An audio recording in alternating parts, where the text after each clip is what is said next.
नमस्कार मित्रांनो, खताच्या कार्यक्षम आणि समतोल वापरासाठी माती परीक्षण ही आवश्यक बाब आहे. जमिनीमध्ये उपलब्ध अन्नद्रव्याचा साठा लक्षात घेऊन त्यानुसार खताचा वापर केला तर दिलेल्या खताचा योग्य मोबदला मिळू शकतो.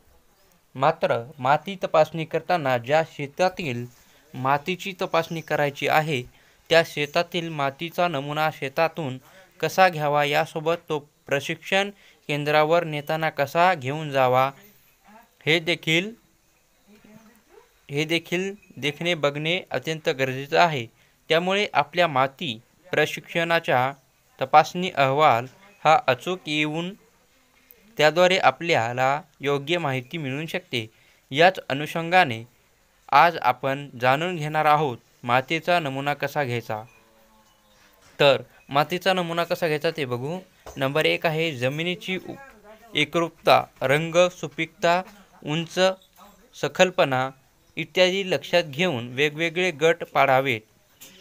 प्रत्येक गटातून 1 ते 10 ठिकाणाहून 22.5 सेमी खोलीपर्यंत गिरमिट, फावडे किंवा खुरपणीच्या साहाय्याने मातीचा नमुना घ्यावा. तर फळ पिकासाठी 1 मीटर खोलीपर्यंतची मातीचा नमुना घ्यावा.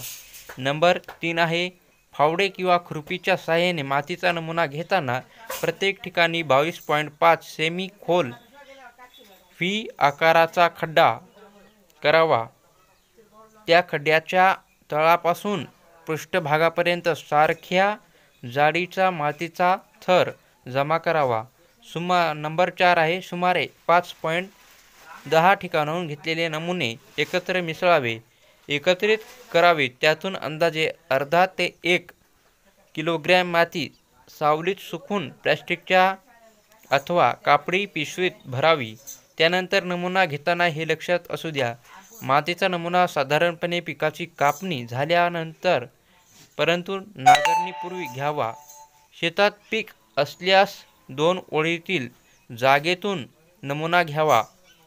विहिरी आणि बांधाच्या अथवा कालव्या लगतची जागा, शेणखत व कचरा टाकण्याची जागा आणि जनावरांच्या गोठ्यात लगतच्या जागेवरील माती नमुन्याकरिता घेण्याचे टाळावे. नंबर 3 आहे जमिनीत रासायनिक खते टाकली असल्यास 2-2.5 महिन्याच्या आत मातीचा नमुना घेऊ नये.